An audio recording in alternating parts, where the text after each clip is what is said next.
Tara na mga kapulutan, kain na tayo. Ang sabi ng may-ari dito mga kapulutan, sabi ni nanay, 27 years na itong restaurant na ito o turo-turo o karinderya yung tinatawag natin. Sa bagay, bata pa ako, nadadaanan ko to lagi. First time ko nakakain dito noon, yung nag-ikot kami kasama yung mga peddlers, nagbebenta kami noon ng gamot. Yun yung first time ko na nakakain dito. At hanggang ngayon, matanda na ako, nasa 62 na ako. Andito pa rin tong kainan na to. At yung kanilang specialty dito ay syempre, yun din ang in-order ko. Ito yung yan. Para siyang lauya, parang nilaga na pata ng baboy. So yun ang hindi nawawala dito sa turo-turong ito. Of course, para masarap yung kain natin, maglalagay tayo dito ng kalamansi at patis. Yan yung pampasarap dyan. Tapos gagawin ko, dudurugin ko lang tong hindi, mas maganda siguro gawin natin, kamayin na lang yan.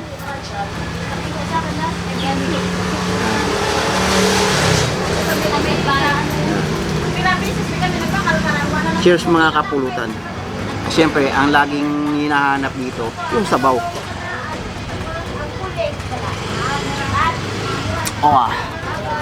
Yun yun yung siguro yung pinagkaiba nila sa ibang mga kainan dito sa Macama. Kasi dito, makikita mo, kahit 27 years na sila dito nagtitinda, ang daming tao, yung mga nagigiling ng pala yung Rubing Rice Mill ba? Yung mga estudyante dito kumakain kasi nga naman napakasarap ng kanilang mga pagkain at mura pa dyan. Cheers!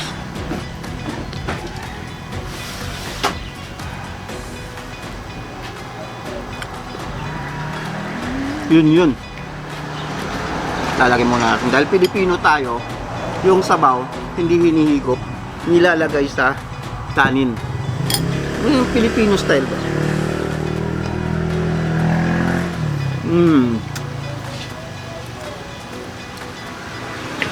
Hindi ko kanina ko pa iniisip kung ano nga ba sa Tagalog ang pangalan ng tindahan na ito. Kasi kung tawagin ito dito sa amin, Hapit Anay. Kumbaga sa Tagalog, paano Ben? Daan ka muna! Ayun.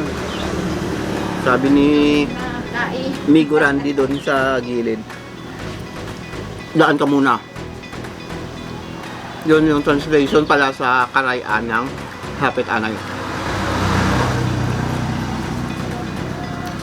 Sarap nga naman. Like, 27 years na kayo dito, no? Nag-ooperate, no? Yun.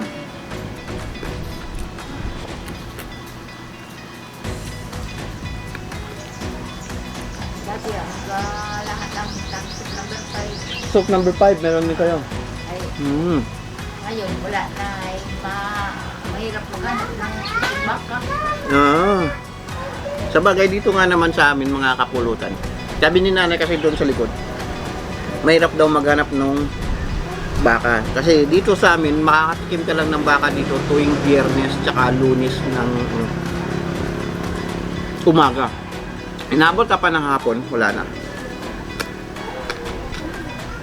O kahit alas 10 lang no? Diba? Alas 10 wala na, no?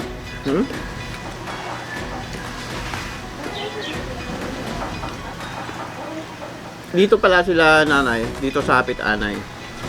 Sila mismo, may tinda din silang mga karne. Pero tinda nila, mura lang. Kasi sarili nilang karne yung kanilang niluluto.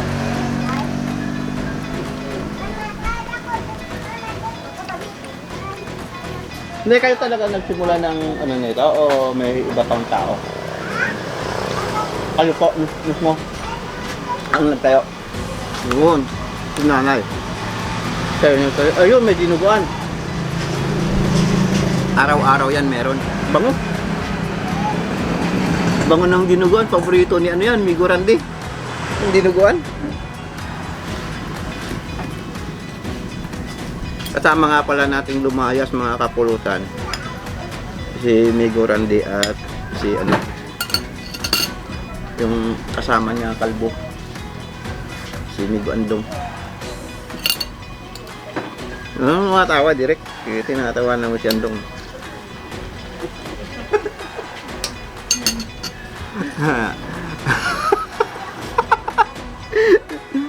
Mamaya na kayo kumain.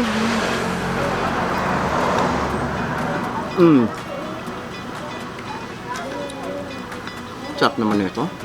Ito talaga binabalik-balikan. Kahapon kasi dumaan ako dito. Mga anong oras ba yun? Mga alas 12 siguro. Ang natira nila, dinuguan na lang. Tapos kasi, ito yung specialty nila. Ito yung laging nauubos. Pakita ko sa inyo mga kapulutan na kung gaano kadami yung niluluto nilang ganito. At kung gaano kadami yung niluluto nilang dinuguan.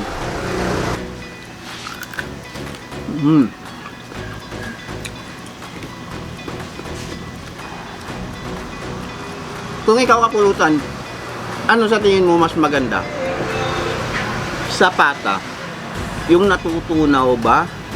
Yung pagkagat mo yung natutunaw na sa bibig mo yung pagkalambot, o yung may konting tigas, yung may nararamdaman ka?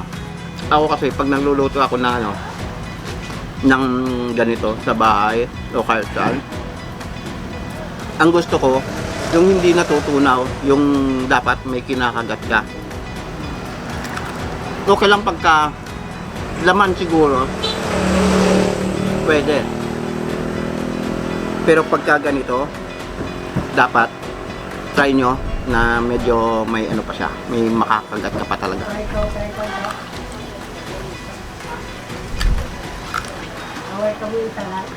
Andun kasi yung essence ng ano yan, nung pagkagat mo ng litid. So kukuha pa tayo isa.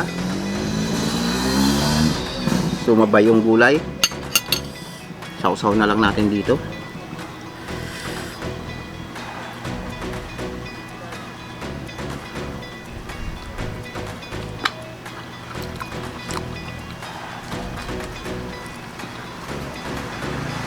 Yun yung hinahanap mong lasa.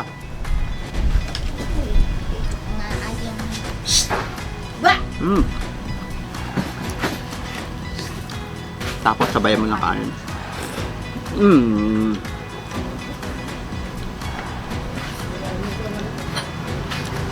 Ano ba itong cameraman natin na kanina pa nakatawa?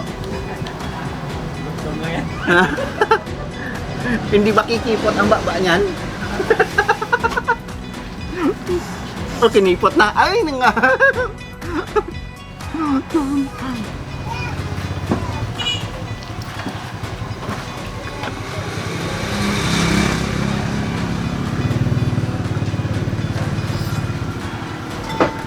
Wow. Hindi lang pala ito yung luto nila dito mga kapulutan. Basta ito, lagi itong nandito. Plus dinuguan.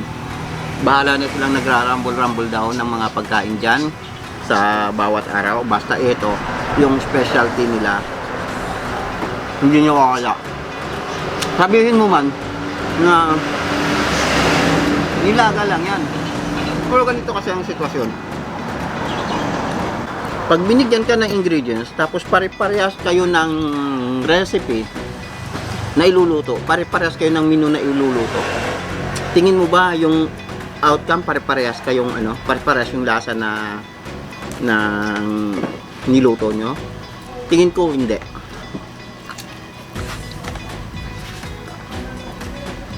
Kahit ibigay sa iyo yung recipe lahat, kung ang diskarte mo sa pagluluto iba sa diskarte ng isa, yung lasa ng ginawa niyong pagkain magkaiba. Kahit parehas lang yung ginawa niyo.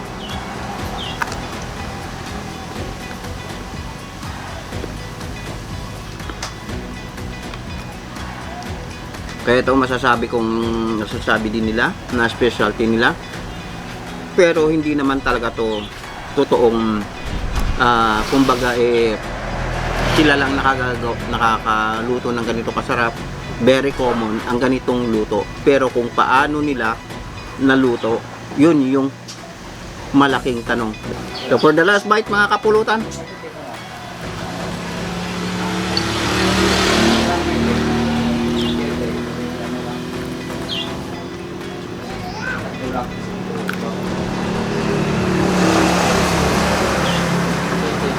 At maraming salamat po sa inyo mga kapulutan at siyempre maraming salamat kay Nanay, Hapit Anay. Sa napakasarap na ano ba tawag dito ninyo, Nay? Ano tawag ninyo dito? Sa Nilaga. nilagang pata ng baboy. So maraming salamat mga kapulutan.